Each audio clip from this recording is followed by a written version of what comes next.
বিশ্ব নবী কাবার বাইরে নামাজ ধরে নিলেন।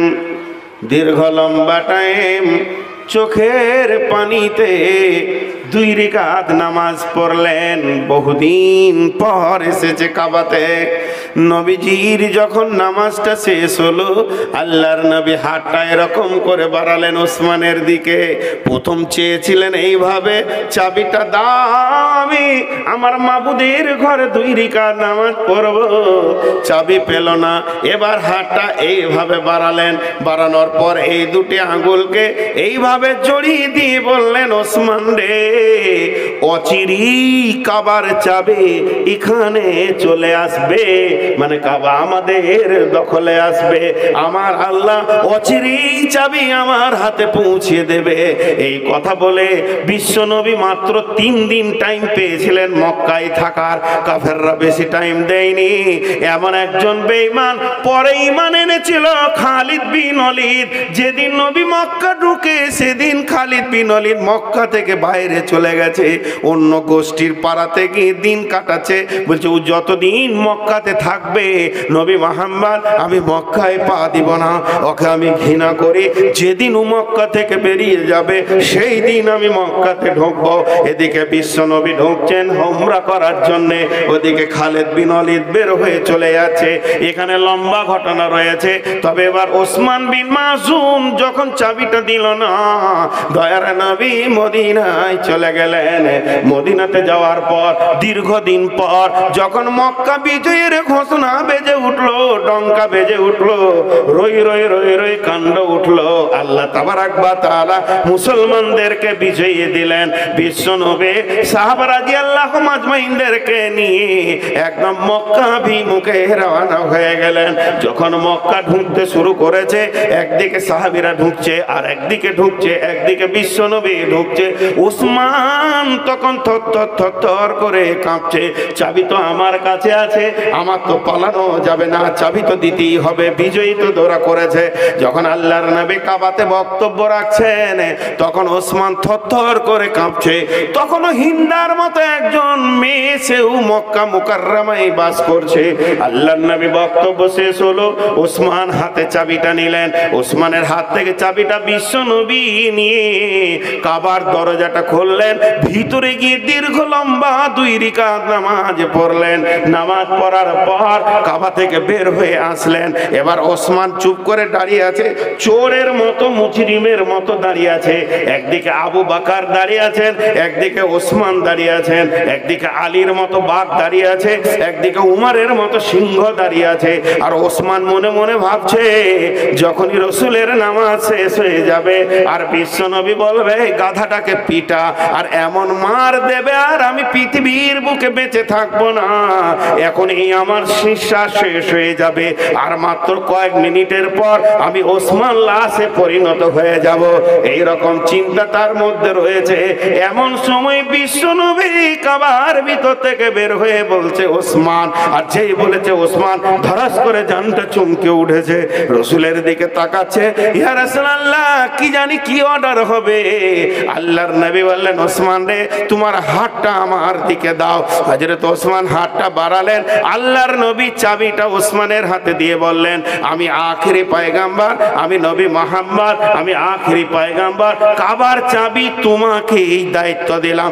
ইয়া রাসূলুল্লাহ, আমি মুশরিক, এখনো পর্যন্ত আমি কালেমা পড়ি না, আমাকে দায়িত্ব দিচ্ছেন মানে? বলে, ওসমান রে, যেদিন আমি তোমার কাছে চাবি চেয়েছিলাম তুমি আমাকে দাওনি, তো দাওনি তো ওটা ঠিক করেছো, কারণ তোমার আমানতের খেয়ানতি হয়ে যেত। যেহেতু কাফের বেঈমানেরা তোমাকে চাবিটা আমানত দিয়েছিল, যদি তুমি দিয়ে দিতে তো ভুল করতে।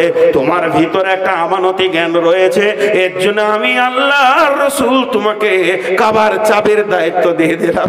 হযরত ওসমান বলছে, মারের থেকে বড় তীর পড়ে গেল বুকে, আর আমি থাকতে পারলাম না। রাসূলের হাতটা ধরে বললাম, আশহাদু আল্লা ইলাহা ইল্লাল্লাহু ওয়া আশহাদু আন্না মুহাম্মাদান আবদুহু ওয়া রাসূলুহু।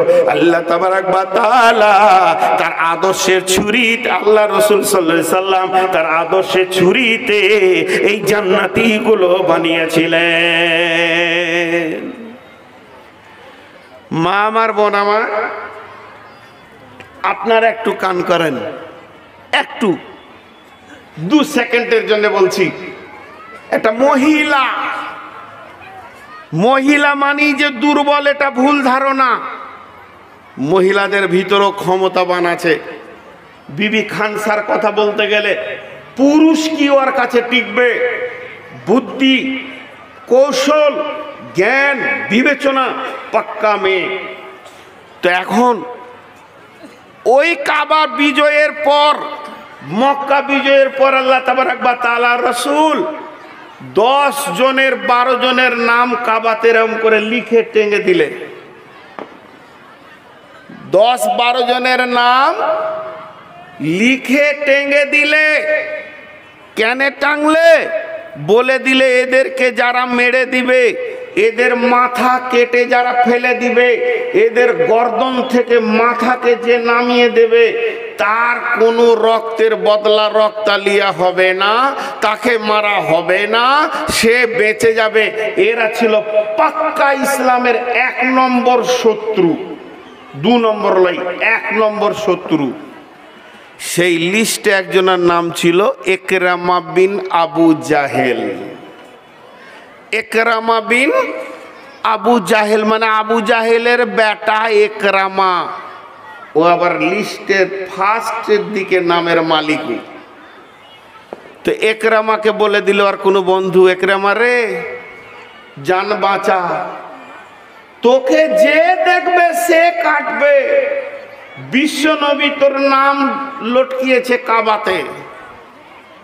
ইকরামা দেখলে খবর খারাপ, ওর বিচার খুব শক্ত, চল কেটে পড়ি। কেটে পড়ল। ইমান কাকে বলে দেখেন, মা বোনদেরকে বলছি, তারপর আবার পুরুষদেরকে বলবো। যখন ও পালিয়ে গেল, মক্কা ছেড়ে গেল তো গেল। মা আমার, বোন আমার, ইকরামার বিবির নাম কি ছিল জানি না, তবে ওকে ইতিহাসের পাতাতে উম্মে হাকিম বলে ডাকা হতো। মানে ওর বড় বেটার নাম হলো হাকিম, ওকে হাকিমের মা বলতো। স্বামী ডাকতো ও হাকিমের মা, গাঁওয়ালা ডাকতো হাকিমের মা, প্রতিবেশী ডাকতো হাকিমের মা। দেখবেন এমন কিছু মেয়ে আছে যাদের নিজের নামটা বিলুপ্ত হয়ে গেছে, ছেলের নামে তাকে ডাকে, ডাকে কি ডাকে না। এইভাবে ওর নামটা হয়ে গেছে উম্মে হাকিম, হাকিমের মা। উম্মে হাকিম করলো কি, ও তো বুঝে নিল, শুনে নিল আমার স্বামী আর পৃথিবীতে বেঁচে থাকবে না, থাকার নামে বেচার নামে মরাও। কারণ যেই ওকে দেখবে সেই কেটে ফেলবে। এখন তো আমি বিবাহে বিধবার নামান্তর হয়ে গেলাম, ছোট ছোট ছেলে নিয়ে আমাকে দীর্ঘ লম্বা জীবন কাটাতে হবে। স্বামী মরে নাই, তার আগেই আমি বিধবা হয়ে গেছি, আমার আর বুঝতে কোনো অসুবিধা হলো না। এরপরে ও করলো কি, রসুলের কাছে চলে গেল। নবীজির কাছে গিয়ে বলছেন, ইয়া রাসূলুল্লাহ, ইয়া হাবিবাল্লাহ, ও দয়ার নবী গো, ও সাফিউল মুজলামিন, আমি আবুল উম্মে হাকিম আপনার কাছে এসেছি। আচ্ছা, এই সামনে এসে এত পেয়ারা করা কি দরকার? দিবেন তো আল্লাহকে, তো ওইদিকে ডেনকা লুকিয়ে একটা ডিম পারছে তো গোটা গাঁকে পটাশ পটাশ করছে। শালা কথার মনই কেটে যাচ্ছে। কালেকশনের বক্তা নিয়ে আসেন, ঘর যাই, এইখানে এসে গুনে নিল, আগে ঘর থেকে গুনেও আনেনি। মাথাটা কেটে যাচ্ছে, কি বলবো কি না বলবো। উম্মে হাকিম বুঝে নিলেন আমি আর পৃথিবীর বুকে আমার স্বামী থাকবে না। সে চলে গেল রসুলের কাছে ছেলে পেলে নিয়ে। ও দয়ার নবী, আমার স্বামীকে যদি মার্ডারের অর্ডার আপনি দিয়ে থাকেন, আমার স্বামীর গর্দনটা যদি কেটে দেওয়ার অর্ডার দিয়ে থাকেন, বলেন আমি যুবতীটা এখন কি করব? জীবন যৌবন নিয়ে আমি কোথায় যাব? ছেলেবেলার আব্বা দুনিয়া থেকে চলে যাবে, আপনি তো রহমাতুল্লিল আলামিন, এ ব্যাপারে কি নতুন দ্বিতীয় কোনো চিন্তা করা যায় না? মা বোন, বিশেষ করে আপনাদেরকে আমি বেটি বলছি, 10 মিনিটের জন্য আপনারা আমার বেটি আর আপনারা আমার রক্তের বেটি। 10 মিনিট মুখ বন্ধ করে খালি এই বায়ানটা শুনেন। মেয়ে ছেলে কাকে বলে?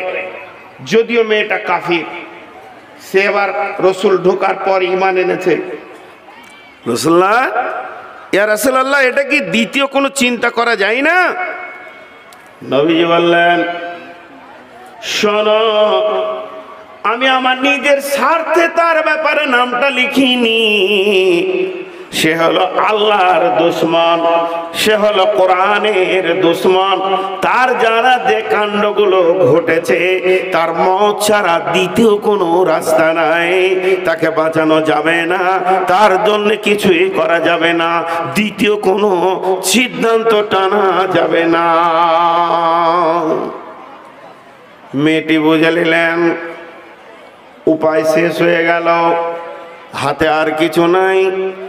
বিশ্ব নবীর কাছে এসে না হয়ে গেল, মানে আর কোথাও হবে না। তখন মেয়েটা আবার বলছে, রাসূলুল্লাহ, তাহলে একটা কাজ করেন, আমার স্বামীকে কয়েকটা দিন, মানে 2-4 মাস একটু মোহলাত দেন। আপাতত ওর মৃত্যুটাকে মুলতবি করে দেন, মাত্র 2-4 মাসের জন্যে আপনি আমাকে সময় দেন, দেখি আমি আমার স্বামীর ব্যাপারে কিছু করতে পারি কিনা। বিশ্বনবী বললেন, এটা করা যায়, তোমাকে খানিক সময় দিলাম, ঠিক আছে, আমি এলান দিয়ে দিব, তোমার স্বামীর গায়ে অন্তত 2-4 মাস 6 মাস কেউ হাত দেবে না। ঘটনা হয়ে গেল, ওই উম্মে হাকিম মক্কা থেকে বের হয়ে গেল স্বামীর তল্লাশি। এখনকার যুগ নয়, মোবাইল নয়, ডাকবো কোথায় আছি পেয়ে যাব, খুঁজতে বের হয়ে চলে গেল। যেতে যেতে যেতে যেতে যেতে যেতে এক টাইম খুঁজতে খুঁজতে ঘুরতে ঘুরতে শাম দেশে গিয়ে পৌঁছে গেল। মা বোন, বেটি আমার, শামে গিয়ে মার্কেটে বলছে, ইকরামা আছো?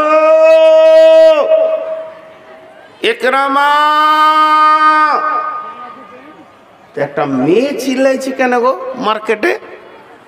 হাটে বাজারে এমন চিল্লাইছে কেন গো? লোক ভিড় হতে লাগলো। কি হয়েছে? বলে, আমি মক্কা থেকে এসেছি, আমার স্বামীর নাম ইকরামা, আমি ওকে মাস মাস খুঁজছি, দরকার আছে। তো তোমাদের এই মার্কেটে বিদেশি কোনো লোক কাজ করে?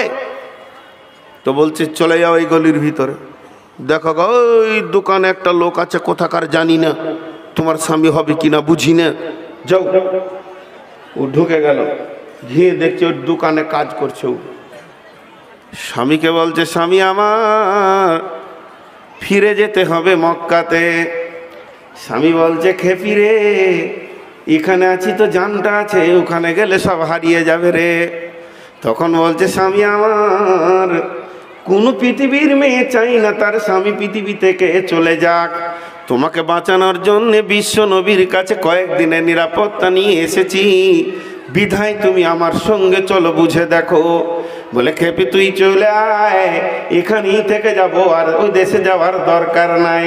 বলে, স্বামী আমার, বিশ্বনবী যাকে ওয়াদা দেয় ওয়াদা ফেল করে না, অতএব তুমি আমার সঙ্গে চলো, আর বিদেশে থাকতে হবে না, কোনো একটা ব্যবস্থাপনা হয়ে যাবে। এই চলতে চলতে চলতে চলতে 1 ঘন্টার রাস্তা নয়, 1 দিনের রাস্তা নয়, মাসের রাস্তা, 25 দিনের মাসের রাস্তা। যেতে যেতে যেতে যেতে যেতে সূর্য উঠেছে। সূর্য উঠতে উঠতে সূর্য মাথার উপরে গেল, আর হাঁটতে রয়েছে সূর্য বৈকাল হলো। বৈকাল হয়ে যখন সূর্যটা ডুবে গেল, সন্ধ্যার সময় খানিকটা হেঁটে নিল। দুইজনে তো স্বামী স্ত্রী, স্ত্রী স্বামী, এদের ব্যাপারে কারো কিছু বলার নাই। যেতে যেতে যেতে যেতে একরামা বলছে, বেগম রে, একটা গাছের নিচে চাদর পেড়ে দে, আজকে রাতটা দুজনেই সময়টা কাটিয়ে নি। অনেক ক্লান্ত হয়ে গেছি, আর হাঁটতে পারছি না, আবার পারলে কাল সকালে উঠে হাঁটা শুরু করব। এদিকে একরামা দাঁড়িয়ে আছে, ওর বিবি বিছানা রেডি করছে। একটা বিছানাকে বিছানার পর আর একটা বিছানাকে কিছু দূরে বিছাচ্ছে। মা আমার, বোন আমার, একবার কানটা খুলে শুনবেন, এখানটাই হলো কারিশমা। একটা বিছানা বিছানার পর আর একটা বিছানা মধ্যখানে ফাঁক রেখে দূরে বিছাচ্ছে।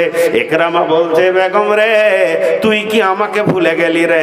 স্বামী স্ত্রী কি বিছানা আলাদা হয় নাকি রে? এটা কি ধরনের বিছানা হলো তোর? বহুদিন পর তোর সঙ্গে আমার দেখা, তোতে আমার তো কত প্রেম আলাপ হবে রে, কত কথাবার্তা হবে রে, কেমন করে তোর দিনগুলো কাটলো এ ব্যাপারে আলোচনা হবে রে। আজকে তোর বিছানা দেখে আমাকে অবাক লাগছে, তোর বিছানা আমার বিছানার মাঝে কেন ফাঁকা রয়েছে? উম্মে হাকিম বলছে, স্বামী আমার, আমিও তোমার, চিরদিন বিবাহ বন্ধনে জীবন কাটালাম, আবার বাকি জীবন চিরদিন বিবাহ বন্ধনে কাটবে। তবে আজকে রাত্রে নয়, সফরে নয়, তোমার সাথে আমার পার্থক্য শুনে নাও। বিশ্বনবী যেদিন মক্কা বিজয়ী করে মক্কায় ঢুকেছে, যতজন মহিলা কালেমা পড়েছে, তার ভিতরে আমি একজন কালেমা পড়ে নিয়েছি। আমি মুসলিম হয়ে গেছি, তুমি এখনো মুসলিম হতে পারোনি। তুমি কাফের আছো, তুমি বেঈমান আছো, তুমি মুশরিক আছো। যদিও আমার স্বামী, তবে শুনে নাও, তুমি যখন দিয়ে বিশ্বনবীর কাছে কালেমা পড়ে নেবে, আবার আমাদের বাসর ঘর হবে। একটা মুসলিম মেয়ে একটা কাফেরের কাছে কোনোদিন যেতে পারে না। একটা ইমানদার মেয়ে ইমান গ্রহণ করার পর সে কোরআনের সীমা লঙ্ঘন কোনোদিন করতে পারে না। আমি রসুলের হাদিসের সীমা লঙ্ঘন করব না, আমি কোরআনের সীমা লঙ্ঘন করব না। তবে তোমাকে আমি বাঁচাবো, তোমাকে নিয়ে আমি ঘর সংসার করব, আবার বাসর ঘরে নতুন ফুল সজ্জা সাজাবো। তবে স্বামী আমার, দুইজনে এক জায়গায় শুতে পারি না। একরামার বিবেক খুলে গেল, ইসলাম কাকে বলে, ইসলামের বলিষ্ঠতা কতটা। আমার স্ত্রী তার জীবন যৌবনের চেতনাকে দাবিয়ে দিয়ে ইসলামকে প্রাধান্য দিয়েছে, কোরআনকে প্রাধান্য দিয়েছে। তখন সঙ্গে সঙ্গে ওই একরামা মক্কায় ঢুকে রসুলের হাতে হাত দিয়ে আশহাদু আল্লাহ ইলাহা ইল্লাল্লাহ ওয়া আশহাদু আন্না মুহাম্মাদান আবদুহু ওয়া রাসূলুহু। ওরে আমার মা রে, ওরে আমার বোন রে, ওরে আমার বেটি রে, এই ঘটনা থেকে আমি আপনাদেরকে যেগুলি বলতে চাইছি সেগুলি হচ্ছে, ভালো করে শুনেলেন।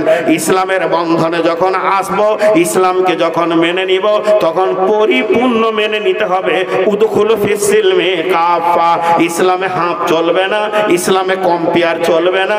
তুমি অর্ধেক, আমি অর্ধেক, আল্লাহ অর্ধেক, রসুল অর্ধেক, গোলতাল মিলে ইসলামকে মেনে নেওয়া যায় না।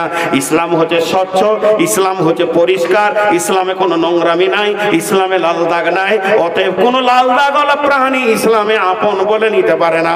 ওরে আমার মা রে, ওরে আমার বোন রে, মেয়েটির বিচক্ষণতা দেখেন। রসুলের কাছ থেকে সে স্বামীর নিরাপত্তা বের করে নিলেন, স্বামীকে কালেমা পড়িয়ে নিলেন, শুধু একটা ইসলামের আদর্শ তাকে দেখালেন। এর জন্য আমার আল্লাহ বলছেন, ওয়াইদা কিলা লাহুম আমিনু কামা আমানান নাস। এই পাতেন্ডা মেয়েদেরকে বলছে, আজকে জালসার মেয়েদেরকে বলছে, তোরা যদি ঈমান আনবি তো উম্মে হাকিমের মতো ঈমান আন, অন্য কারোর মতন ঈমান আমি নিব না। ও এককালে বেঈমান ছিল, এককালে রসুলের দুশমন ছিল, যেদিন কালেমা পড়ে নিল পরিপূর্ণ ঢুকে গেল, ওর সঙ্গে আর নোংরামি নাই। ওরে আমার মা রে, ওরে আমার বেটি রে, যারা রাস্তায় ঘুরছে, এগুলো আমার রক্তের বেটি, এগুলো আমার জন্মের বেটি। ওরে আমার বেটি রে, তোমার দিকে লুচ্চা যখন তাকাচ্ছে, তুমি জাহান্নামের খোরাক হয়ে যেছো, এ কথা কি কোরআনে তোমার কানে পৌঁছায়নি? এ কথা কি হাদিস তোমার কানে পৌঁছায়নি? ওরে আমার মা রে, তুমি যে বেপরদা হয়ে রাস্তায় ঘুরছো হিন্দু মেলার মতো, এ কথা কি তোমার কানে পৌঁছায়নি? এ কথা কি ইসলাম তোমাকে দেয়নি? তুমি কি উম্মে হাকিমের মতো নিতে পারবে না? তুমি কি তাদের মতো হতে পারবে না? কামা আমানান নাসের দলে কি তুমি ঢুকতে পারবে পারবে না। যদি তাদের দলে ঢুকতে চাও, তারা শুনেছে, আমল করেছে, সামি'না ওয়া আতা'না, সাহাবীরা শোনার সঙ্গে সঙ্গে আমল করে নিয়েছে। সেলিম পালিয়েছে নাকি? কিছুই লাগবে না, সেলিমকে লাগবে।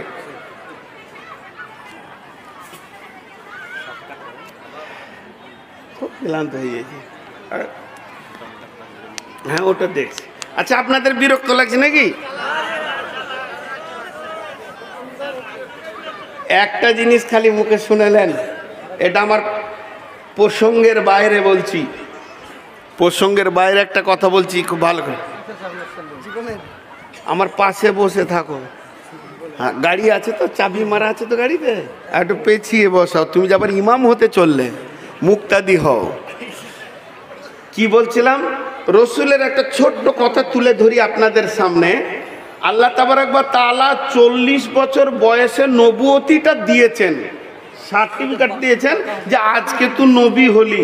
কিন্তু রসুলকে আল্লাহ জন্মের আগে থেকে নবী বানাবেন এবং জন্ম থেকে নিয়ে তিলে তিলে ওনাকে আগিয়ে নিয়ে যাচ্ছেন। তো ওনার বাল্য জীবনের একটা ঘটনা, যখন ও হালিমার দুধ খেত। তা হালিমার দুধ কেমন করে খেত? দায় হালিমার যে বোঁটাটা ধরাতো ওই বোঁটাটাকে চুষে শেষ করে দিত, দ্বিতীয় বোঁটা আর ধরতো না। বৈজ্ঞানিক মোহাম্মদ সাল্লাল্লাহু আলাইহি সাল্লাম বইয়ে লিখেছেন, একজন বিজ্ঞানী, যে দ্বিতীয় বোঁটা ওকে যখন হালিমা দিত, যে ছেলেকে আরো ভোগ আছে নাকি দেখি, তো জিবে করে ঠেলে বোঁটা বের করে দিত, ওটা লিব না। কেন? রাগে লাই। ওনার চেতনা বলতো যে দুধ এমনি হয় না, নিশ্চয়ই ওই মেয়ের ছেলে হবে তবেই দুধ হবে। তো দুধ যদি হয়, আমি যার দুধ খেয়েছি ওর নিজের ছেলে আছে, সে তাহলে কোনটা খাবে? আমি যদি দুটা খেলি, তো ইনসাফ করতেন। তাহলে আপনারা ইনসাফ করেন। পাতেন্ডার জালসা হচ্ছে 14 তারিখে, 18 তারিখে লয়, তাহলে আজকে নিশ্চয়ই আমার কোনো জালসা আছে, এটা ভোগান্তি দিছি। তাহলে বেশি চাপ দিয়েন না, ঠিক আছে? এখন দৌড়বো, গাড়ির চাবি ওকে লাগিয়ে রাখতে বলেছি, ওগুলোকে ছাড়ছি না। নামায় পরে যদি খুঁজি পেতে 8 ঘন্টা লাগে, তাহলে বিপদ হবে। আজকে উমরপুরে জালসা। তো যাই হোক, আর একটা ঘটনা পুরুষদেরকে শোনাই এবার, ওটা তো মেয়েদের গেল, আর একটা নারী পুরুষ মিলে শোনাবো, ধৈর্য সহকারে শুনেন। আল্লাহ এমনি আঙুল তুলেনি ওই লোকেদের ওপরে, তোর ঈমান আনবি তোর কমান। বিশ্বনবী সাহাবা রাদিয়াল্লাহু আজমাইনদেরকে নিয়ে সফরে বের হয়েছেন। যেতে যেতে মরুভূমির প্রান্তে নবীজি বললেন, এখানে তাঁবু গেড়ে নাও। সেখানে তাঁবু গেড়ে দেওয়া হলো। বলে এখানে দীর্ঘ সময় থাকবো, রান্না খাওয়া গোসল নামাজের ব্যবস্থা লাগাও। কেউ হাঁড়ি ধুতে লাগলো, কেউ তাঁবু ব্যবস্থা করতে লাগলো। কোনো সাহাবী লকড়ি আনতে চলে গেলেন, কেউ চুলাগুলোকে রেডি করছেন, রান্না করে খেতে হবে। চারিদিকে কাজ চলছে চলছে চলছে। এমন সময় সাহাবীরা কোনো একটা গাধাকে পেয়ে গেছে জঙ্গলে, ধরে নিয়ে এসে ওকে জবাই করেছে। জবাই করে সুন্দর করে পিস পিস করে মাংস করেছে। মাংস করে ওকে হাঁড়িতে দিয়েছে। হাঁড়ি টকবক করে এবার ফুটছে, কড়া মশলা দিয়ে রান্না হচ্ছে। মনে মনে ভাবছে এবার নামবে রে, এবার খাবো, আমি এক পিস ভালো করে খাবো, ছাতির মাংস খাবো। মনে মনে ভাবছে এবার কলিজাটা খাবো। এবার রান্না হয়ে গেছে, আর মাত্র 2-1 মিনিট বাকি আছে। এমন সময় জিবরাইল আমিন আসলেন নবীজির কাছে, ফিরে চলে গেলেন। দুইটা জিনিসকে হারাম করে দিলেন, একটা হলো নিকাহি মুতা হারাম, আর একটা হলো গাধার মাংস হারাম। আল্লাহর নবী বললেন, হে আমার সাহাবী, তুমি বলে দাও, এলান করে দাও, দুটি জিনিসকে আজকে হারাম ঘোষণা করা হলো। এবার সাহাবী বের হয়ে বললেন, হে রাসূলের রাবিরা, তোমরা কান করে শোনো, নিকাহি মুতা হারাম, কন্ট্রাক্টে বিয়ে আগে হালাল ছিল। আমি পাতেন্ডা এসেছি জালসা করতে, কোন মেয়ের সঙ্গে 4 ঘন্টার বউ কন্ট্রাক্ট করে নিলাম, সে আমার সঙ্গে 4 ঘন্টা কাটাবে। বিয়ে পড়ানো হয়ে গেল, আমি 4 ঘন্টা পরে সে অটোমেটিক তালাক হয়ে গেল। এইটাকে বলা হতো নিকাহে মুতা, মানে কন্ট্রাক্ট ভিত্তি একটা বিয়ে, এটাকে হারাম করা হলো।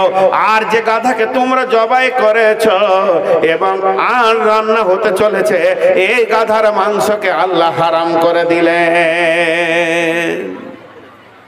দুইটা হারাম। নুন দেখার লেগে যে থালা ধরেছিল, থালা ফেলে দিলে লাভ কি হবে? যে জাল ঠেলছিল বলছে লকড়ি ঢেলে আর কি করবি? সাহেবরা বলছে কি করবি কর। হাঁড়িটাকে এরকম ধরলো, টানতে টানতে চুলার এক পাশে নিয়ে এসে ওই চুলাতেই হর হর করে ঢেলে দিল। একটা পিসও মুখে দিল না। ও আমার বন্ধুরে, বিড়ি হারাম খবরটা কি কানে পৌঁছায়নি? সুদ হারাম খবরটা কি কানে পৌঁছায়নি? তোমাদের কানে কি জর্দা হারাম, গুটকা হারাম পৌঁছায়নি? এখনো কেন চলছে? সাহাবীদের দিকে আল্লাহ এমনি আঙুল তুলেনি, ঈমান আনবি তো ওদের মতো আন। যখন ওদের কানে হুকুম পৌঁছেছে, হাত্তা তাতিয়াহুমুল বাইয়িনা রাসূলুম মিনাল্লাহি ইয়াতলু সুহুফাম মুতাহহারা ফিহা কুতুবুন কাইয়্যিমা। জি ভাইরা আমার, এবার নারী পুরুষ সমন্বয় একটা শুনেন। বিসমিল্লাহির রহমানির রহিম। وَإِن مِّنكُمْ إِلَّا وَارِدُهَا كَانَ عَلَى رَبِّكَ حَتْمًا مَّقْضِيًّا وَإِن مِّنكُمْ إِلَّا وَارِدُهَا كَانَ عَلَى رَبِّكَ حَتْمًا مَّقْضِيًّا। সাহাবীটার নাম আব্দুর রহমান ইবনে আওফ। সাহাবীটার নাম আব্দুর রহমান ইবনে আওফ। মা আমার, বোন আমার, ও ঘরে শুয়ে আছে, বিবির জাঙ্গে মাথা দিয়ে, বালিশ নেয়নি, বিবির জাঙ্গে করেছে বালিশ। সুন্দরী বিবি বসে আছে, মাথার চুলগুলিকে বেউলি করছে। আর যখনই বিবির জায়গায় আপনি মাথা দেবেন, আর বিবি যদি উবুর হয়ে আপনার মাথার চুলকে বেউলি করে, তাহলে বিবির সমস্ত নিয়ামত আপনার মুখের কাছেই জড়িত রয়েছে। এই অবস্থাতে ওই যুবক সাহাবী সূরা মারিয়ামের ৭১ নম্বর আয়াতটা বিন বিন বিন বিন বিন বিন করে পড়ছে। ওয়া ইম মিনকুম ইল্লা ওয়ারিদুহা কানা আলা রাব্বিকা হাতমান মাকদিয়া। বলতে বলতে এক সময় আব্দুর রহমান ইবনে আওফ কাঁদতে শুরু করে দিয়েছেন। জোরে জোরে নিঃশ্বাস নিচে, গাল ফুলিয়ে কাঁদছে, আর দুইটি চোখ দিয়ে পানি বইছে। এবার বিবি যখনই স্বামীকে দেখে নিয়েছে, সঙ্গে সঙ্গে বিবিও কাঁদতে শুরু করেছে। সঙ্গে সঙ্গে আব্দুর রহমান ইবনে আওফ বলছে, লিমা বাকাইতি, হে আমার বিবি তুমি কেন কাঁদছো? তখন উত্তরে বলছে, বাকাই কালি বাকাইকে, আপনি কাঁদছেন এর জন্য আমি কাঁদছি স্বামী আমার। আপনার চোখের পানি আমার কলজে ফাটিয়ে দিয়েছে। আপনি কাঁদছেন এর জন্য আমি কাঁদছি ও আমার স্বামী রে। এই বলে যখন উত্তর দিলে, তখন বিবি বলছেন, স্বামী আমার, আপনার কাঁদার কারণটা কি আমাকে বলবেন না? একটু কি আমি শুনতে পাবো না? এমন সময় ওই আব্দুর রহমান ইবনে আওফ বলছে, আর একবার শোনা, একটা বুঝে আসবে রে বেগম রে। ওয়া ইম মিনকুম ইল্লা ওয়ারিদুহা কানা আলা রাব্বিকা হাতমান মাকদিয়া। ওরে আমার বিবি রে, ওরে আমার অর্ধাঙ্গিনী, ও আমার প্রিয়া, ওরে আমার ভালোবাসা, ওরে আমার বান্ধবী, ওরে আমার পৃথিবীর আপনজন রে। আল্লাহ এই জায়গায় কি বলছে একবার ভেবে দেখ। আল্লাহ বলছে, শোন, তোদের বাড়িতে একটাই রাস্তা বানিয়েছি, আমার বাড়ি বর্ধমান, হাজারো রাস্তা দিয়ে আমি নিজের বাড়িতে যেতে পারবো, কিন্তু আমাদের বাড়ি হলো জান্নাত। আর ওই জান্নাতে যাওয়ার জন্য তোদের জন্য আমি একটা রাস্তা বানিয়েছি, যার নাম হলো পুলসেরাত। এটাকে আমি এত ফরজ করেছি, সকলকে ওই পুলসেরাতে পা দিতে হবে। চোর হোক পা দিতে হবে, লম্পট দাগাবাজ সুদারু বেঈমান মাতালকে পা দিতে হবে, নামাজিকেও যেতে হবে, পরহেজগারকে যেতে হবে, বোরখাওয়ালি যাবে, বেপরখাওয়ালি যাবে। ওটা এত ফরজ করে দিয়েছি সকলের জন্য। নামাজি, পরহেজগার, তাহাজ্জুদ পড়নেওয়ালা, এমন এখন কি শুনেলেন? 5 ওয়াক্ত নামাজ দূরের কথা, যারা তেলাওয়াত তাহাজ্জুদ করেছে তাকেও পা দিতে হবে, বিশ্ব নবীকেও পা দিতে হবে, পৃথিবীর সমস্ত নবীকেই ওই রাস্তায় পা দিতে হবে। এটা ফরজ করেছে। বেগম রে, বিশ্ব নবী ওই পুলসিরাতের ব্যাপারে বলেছেন, আরবে একটা গাছ পাওয়া যায়, গাছটার নাম হলো সাদান গাছ। কাসাদান রাসূল শব্দ ব্যবহার করেছেন। ওই গাছের লম্বা লম্বা ফল আছে, ফলগুলি আকুর্ষির মতো, যেমন বংশীতে 5 ধরে ওই রকম ফল পুলসিরাতের 2 ধারে লাখ লাখ ঝুলছে, কোটি কোটি ঝুলছে। সেই ফলগুলি এত ভয়ানক, এত আকর্ষী। আল্লাহর নবী বলছেন, যখন কোন মানুষ পুলসিরাতে পার হবে, মারে আমার, বন্ধে আমার, একটা বংশী যদি গায়ের চামড়াতে লেগে যায়, তাকে জেনে নিতে হবে আর জান্নাতে যাওয়া গেল না। তাই আমি বিবি কাঁদছি সেই পুলসিরাতের ভয়ে। আমার বলা বাহুল্য ঘটনা থেকে এই কথা, তাদের সমস্ত ভোগ সামগ্রী, প্রেম প্রীতি, যৌন ক্ষুধা মিটানোর বিবিটা কাছে রয়েছে, আর বিবি রয়েছে স্বামী কাছে। এই অবস্থাতে প্রেম আলাপ করতে করতে তারা জাহান্নামের ভয়ে কাঁদছে। এর জন্যই তাদের রাস্তা পরিবর্তন হচ্ছে। আর আমাদের হাতে সুদের টাকা, মদের বোতল, তখনও পর্যন্ত আল্লাহকে মনে পড়ে না। তাদের সাথে আমাদের পার্থক্য এটাই। জি ভাই, কোরআনের একটা দলিল এই চেয়ারে বসিয়ে আমি দিয়েছি, আপনাদের মনে আছে কিনা? যাদের মনে আছে হ্যাঁ বলবেন। কি বলেছিলাম? সূরা মুজাদালার একটা আয়াত, তাফাসসাহু ফিল মাজালিসি ফাফসাহু ইয়াফসাহিল্লাহু লাকুম। বলেছিলাম কিনা যে সামনে জায়গাটাকে গ্রহণ করেন, পেছনটা খালি করেন। এটা কোরআনের আয়াত। সবাই উঠে আসতে পেরেছে? একবার হ্যাঁ না বলেন। সবাই উঠে আসতে পেরেছে? সেই সময় সবাই উঠে আসতে পারেনি। তাহলে যারা পারেনি, যারা পেরেছে তারা কোরআনকে মেনেছে, যারা পারেনি তারা কেন এলো না? একবার উত্তরটা দেখ। আমি যদি এই দাবিটা করি তারা কোরআন মানলো না, সে বলবে আমি দিলে ভালোবাসি। জি না, কোরআন মানবে ওই কানে কোরআন পড়ে গেলে সঙ্গে সঙ্গে সে আমাল করবে। জি ভাই, আমি খুব বেশি টাইম আপনাদের কাছে আর নেই, তবে আমি একটা কথা বলবো। আজকে যেটা কেন্দ্রিক আলোচনা সেটা হলো মসজিদ। মসজিদ মসজিদ তো মসজিদ এর অনেক হাদিস কোরআন বর্ণনা হবে। এই জন্য মসজিদের আমি একটা শব্দ আজকে তুলিনি। আমার পরে যিনি আছেন তিনি আমার ওস্তাদ মেনে নিতে পারেন, মৌলানা রিয়াজুল ভাই হাদিস কোরআন অনর্গল বলবে। আমি আশা রাখবো তিনি মসজিদ সম্পর্কেই বলবেন, এর জন্য ও শব্দ দিয়ে আমি যাচ্ছি না। আজকে সেলিমের বহুত দিন থেকে দাবি যে আপনি খালি সাহাবীদের ঘটনা আমাদেরকে দেবেন, এই জন্য আজকে এই বিষয়টা ধরেছি। ছোট্ট একটি কথা আখরাতের বলে আপনাদের কাছে আমি 5 মিনিট হাত বাড়াবো। আখরাতের কথাটা একটু কান দিয়ে শোনেন। সহি হাদিসে আছে, বুখারীতে একটা বাবই আছে, বাবুল মাজাহ, ঠাট্টা ইয়ারকির বাব। ঠাট্টা করা যায়, ঠাট্টা করাটা গুনাহ লয়, কিন্তু শরীয়তের বাইরে যেন না চলে যায়। শালীর গায়ে হাত দিয়ে ঠাট্টা করা যাবে না, তো বিবিকে নিয়ে কেন করবেন না? অসুবিধা নেই, বিবিকে করলে নেকি আছে। জি ভাই, অনেকে ভাবে যে শুধু শালার সঙ্গে ইয়ারকি করা যায়, শ্বশুরের সঙ্গে করা যায়। যারা শ্বশুরের সঙ্গে ঠাট্টা করে না তারা আসল শাদি পাবে না। তার মেয়ে আছে আমার কাছে, আর তার সঙ্গে ইয়ারকি না করবো তো কার সঙ্গে করব? যেগুলো বোঝে না, কিন্তু সংযত ঠাট্টা ইয়ারকি আছে। এমনকি স্বয়ং আল্লাহ পর্যন্ত ঠাট্টা মজাক করবেন।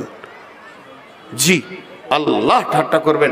তো ছোট্ট একটা ঘটনা, একদিন সন্ধ্যার সময় আন্ধার রাত, হযরতে আবু বকর আর রাসূলুল্লাহ সাল্লাল্লাহু আলাইহি সাল্লাম দুজনকে সম্পর্কে কে শ্বশুর জামাই খেজুর খাচ্ছেন।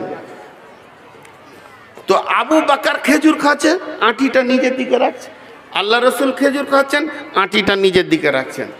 কিছুক্ষণ পরে আল্লাহ রসুল কয়েকটা আঁটিকে এইভাবে ধরে নিয়ে জমা করে আন্ধারে আবু বকরের দিকে দিয়ে দিলেন।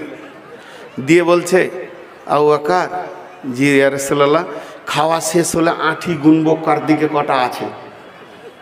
ভেজাল কেমন হলো? তো আবু বকর এবার উত্তর দিছেন, ইয়া রাসূলুল্লাহ, আঁঠি তো গুনবেন, কিন্তু কারো যদি আঁঠি গিলা অভ্যাস থাকে তাকে কি করে কন্ট্রোল করবেন? আল্লাহ রাসূল হাসলেন। এরকম একটা সাহাবী গেছে ডাক্তারখানা, ওর চোখে অসুখ, চোখে লাগছে। আল্লাহ রাসূল বলছে, ডাক্তারখানায় গেছিলেন নাকি? বলে হ্যাঁ গেছিলাম, দেখিয়ে এসছি। তো ডাক্তার কি বললো? বলছে ঠিক আছে, ভালো হয়ে যাবে, কদিন মিষ্টি খেও না, মিষ্টি জিনিস কয়েকদিন খেও না, তোমার ভালো হয়ে যাবে। তখনকার তাবিজ জড়িবটি ওষুধ যা দেবার দিয়েছে। ফজরের সময় আল্লাহ রাসূল সালাম ফেরার পর এলান করছে, ওগো তোমাদের জন্য পাকা পাকা হাদিয়া খেজুর এসছে, তোমরা একটু দাঁড়িয়ে যাবে, খেজুরগুলো নিয়ে যাবে। ওর মনটা কেমন করছে বলেন তো? সন্ধ্যায় বলেছে যে মিষ্টি খাওয়া যাবে না, তো ও লাইনে দাঁড়িয়ে গেছে। রসুলের হাতে খেজুর ছাড়া যায়, আল্লাহ রসুল বলছে লাও, তুমি লাও, এসো তুমি লাও, এই তুমি লাও। দিতে দিতে দিতে দিতে ওর যখন পালা পড়েছে খেজুর দেওয়া বাদ দিয়ে বলছে, এই তোমাকে ডাক্তার বলেনি যে মিষ্টি খেতে পাবে না, তো তুমি কেন লাইনে দাঁড়াইলে? তখন বলছি, ইয়া রাসূলুল্লাহ, আমার তো দুটো চোখ, একটা চোখের নাইলে অসুখ, ওইটা তরফে কিছু দেন। ইও ঠাট্টা করছে। তো সাহাবীদের ভিতরে ঠাট্টাই আর কি ছিল। এবং আল্লাহ করবেন এই ধরনের দুটি ঘটনা 2 মিনিটে বলবো, বেশি সময় নিব না।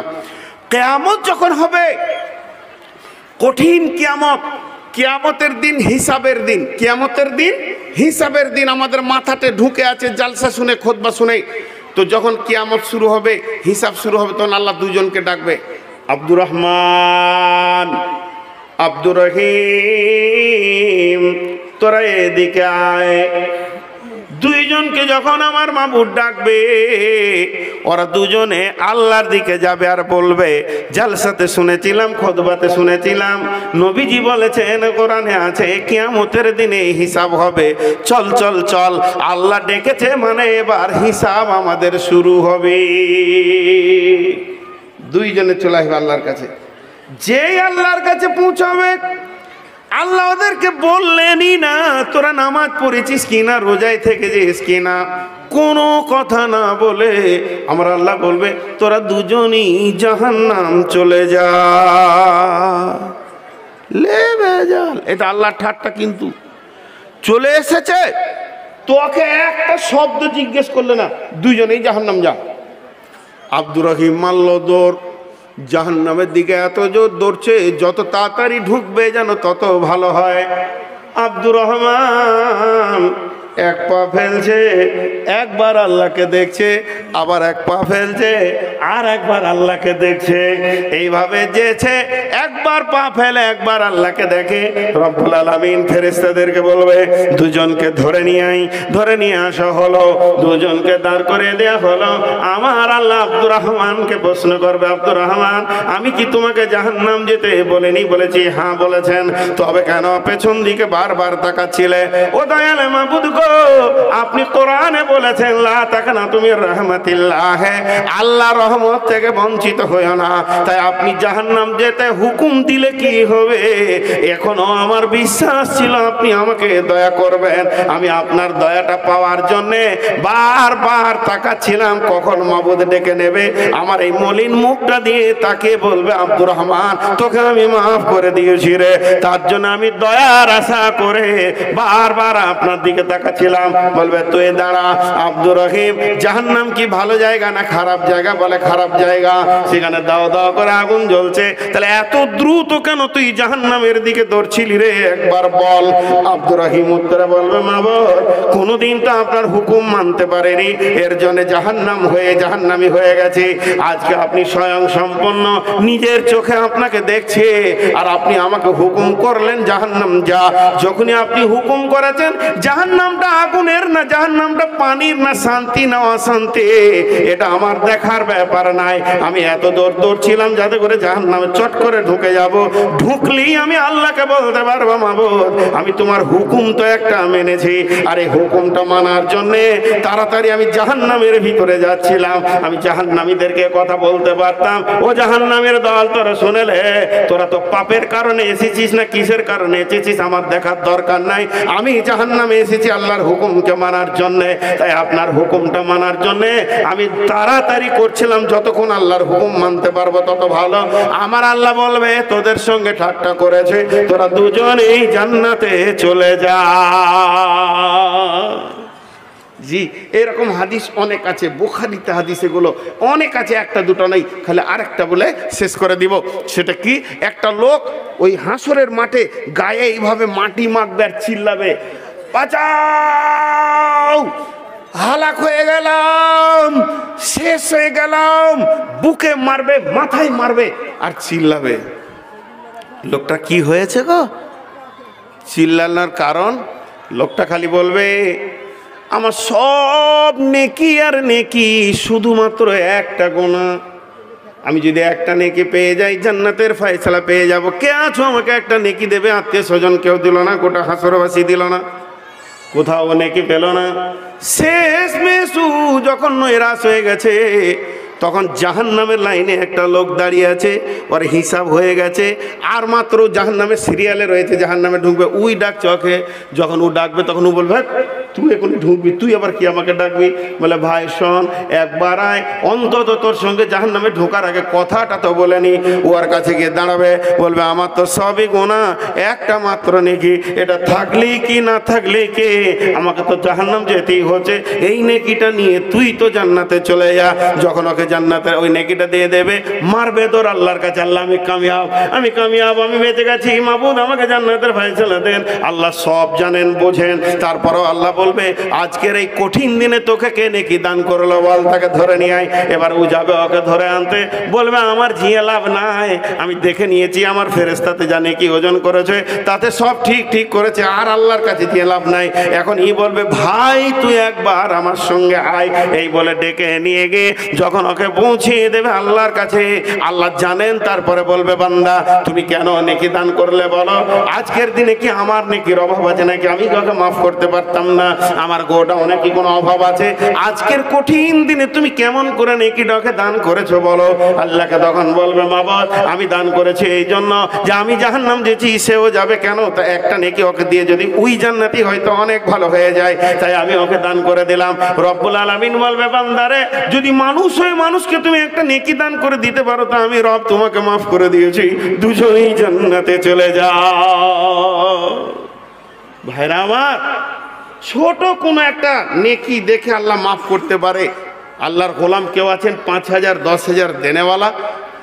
জি ভাই, 5,000 10,000 দেনেওয়ালা কেউ আছেন? আল্লাহর গোলাম একটাও নাই। জি, ওখানে ও কত দিয়ে গেল? সেটা বেনামিতে 5,000, আর ইস্তাজুল হক 10,000 দিয়েছে। আর কেউ আছেন ভাই আমার? জি, আরে সুবহানাল্লাহ, একটা মেয়ে নাকের ছবি দিয়ে দিয়েছে। কোন পাগলি রে, খামকা এটা খুলে দিলি, ঘরে থাকলে কত লাভ হতো।